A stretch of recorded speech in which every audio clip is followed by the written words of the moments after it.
o sofrimento, ele é um meio... Hoje eu entendo que o sofrimento é um meio que Deus usa para chamar a nossa atenção para ele, que nem Jó. A gente fala tanto da história de Jó, tadinho de Jó, sofreu, mas Deus, ele permitiu o sofrimento. E sabe qual é a coisa mais linda que Jó ganha no final de toda a história dele? O pessoal fala que ele ganhou tudo em dobro, né? Mas não é isso. É uma frase que ele fala assim: antes eu só conhecia o Senhor de ouvir falar, mas agora meus olhos te veem, agora eu sei quem o Senhor é. E Deus... E sabe, o Jó... o pessoal fala que Jó não blasfemou. Realmente, ele não blasfemou contra Deus, mas o bicho reclamou.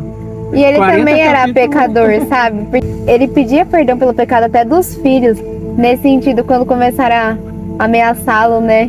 E ele pensando se foi algo que ele tinha feito. Porque no passado, realmente, todos pecaram. Ele, não, mas não foi algo especificamente. Mas ele fala do Redentor. Porque se ele tiver que pagar tudo na terra... Por exemplo, por que na Bíblia Jesus ele vai falar a condenação? Quando Paulo fala assim, o assassino, o mentiroso, o covarde...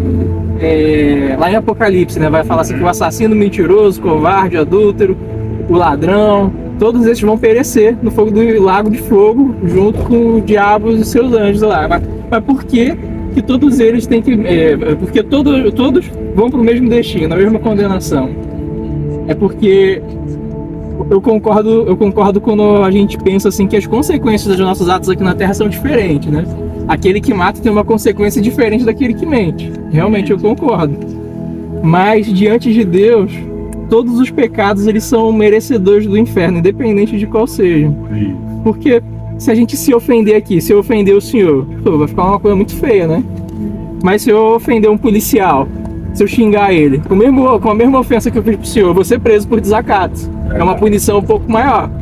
Agora, se eu ofender o juiz, o juiz, eu vou ter uma punição maior ainda, uma pena de prisão ainda mais, porque eu ofendi a autoridade máxima do tribunal. Você vê, a ofensa é a mesma, mas quem eu ofendi tem uma importância diferente. Unidade, né? Porque se ofende um Deus eterno, é uma ofensa grande, eterna, né? A punição seria eterna. É por isso que as pessoas, não é justo, eu peguei 80 anos, eu tenho 80 anos, né, de pagar. Mas não depende da nossa ofensa, né? Tipo, nem do tempo. Mas depende que ele é muito digno. Tipo, as pessoas veem uma mentira, mas um Deus que é toda a verdade... Pra ele fala que ele não pode nem contemplar, né? Porque as pessoas, matar. Mas a língua mata muitas pessoas. Todo dia, nas orações, é pedir misericórdia, né? Porque, como eu falo, sempre sou pecador, né?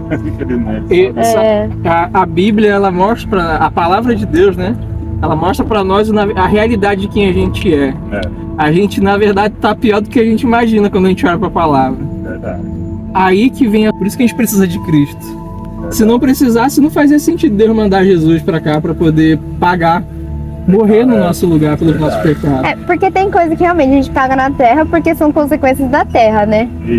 Mas agora, esse peso, esse preço de uma eternidade, porque você pecou diante de Deus, que ele é eterno, ele foi pago.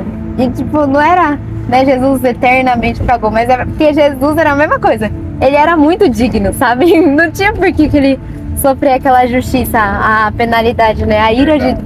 E é forte a ira de Deus. Eu fico, nossa, falar a palavra... A nossa ira é pecado. A ira de Deus é boa, sabe? Porque falar é uma ira contra assassinato, estupro, mas tipo, contra a desobediência a pai e mãe, contra tudo que a gente já fez, sabe? Mas aí cair nele. Isso aqui completo. Assim. Aí que tá o mais lindo do amor de Deus, né? Porque ele vai falar... A palavra de Deus vai dizer assim, pode alguém querer morrer por alguém que seja justo e bom, né? Que a gente considere bom, ou que seja alguém próximo de nós. Mas Deus, ele prova o amor dele por nós, quando Cristo morre pelos nossos pecados, sendo nós ainda pecadores. E aí que tá, quando a gente lê esse versículo, quando fala assim, sendo nós ainda pecadores, Paulo, ele tá falando justamente que ser pecador é justamente algo muito grande. É algo tão grande que merece uma punição eterna. E a gente lê isso como se fosse assim, não, mas meu pecado não é tão grande quanto o do fulano ali que matou, estuprou a menina que pegou que ofereceu carona ali. Mas eu só menti, eu só cobicei, olhei o que não era meu ali, mas fulano fez isso, fez aquilo.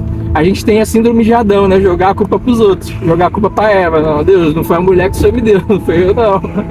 Mas ele concordou.